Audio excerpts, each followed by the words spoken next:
Operation Agha D hunt പരിശോധനയിൽ തിരുവനന്തപുരത്ത് 10 പേർ പിടിയിൽ. ആയുധങ്ങൾ കൈവശം വെച്ചതിന് 4 പേരും മയക്കുമരുന്ന് കൈവശം വെച്ചതിന് 6 പേരുമാണ് അറസ്റ്റിലായത്. സുലേഖ ശശികുമാർ ചേരുന്നുണ്ട്. സുലേഖ, എന്തൊക്കെയാണ് വിവരങ്ങൾ?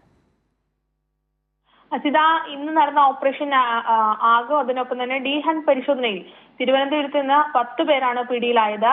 ആയുധങ്ങൾ കൈവശം വെച്ചതിന് 4 പേരും മയക്കുമരുന്ന് കൈവശം വെച്ചതിന് 6 പേരുമാണ് ഇന്ന് പോലീസ് അറസ്റ്റ് ചെയ്തത്. വഞ്ചിയൂരിലാണ് മാരകായുധങ്ങളുമായി 4 സംഘം പിടിയിലായത്. അരുൺ, ആനന്ദ്, സിബിൻ, ആരോമൽ എന്നിവരാണ് പോലീസ് പിടികൂടിയത്. അതിനൊപ്പം തന്നെ കരിമഠം കോളനി, കഴക്കൂട്ടം, ചെന്നിലോട് എന്നിവകളിൽ നിന്ന് മയക്കുമരുന്ന് പിടികൂടിയിട്ടുണ്ട്. ഈ ഗുണ്ടകളെ പിടികൂടുന്നതിനാണ് ഓപ്പറേഷൻ ആഗി എന്നുള്ള പേരിൽ പോലീസ് ഇത്തരത്തിലുള്ള ഒരു പരിശോധന നടത്തുന്നത്.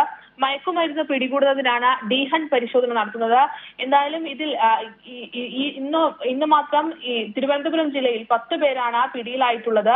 കഴിഞ്ഞ ദിവസം ഇത് 200 സംസ്ഥാനത്ത് ഒട്ടാകെ 200-ലധികം പേർ ഈ പരിശോധനയിൽ പിടിയിലാവുന്ന ഒരു സാഹചര്യം ഉണ്ടായിരുന്നു.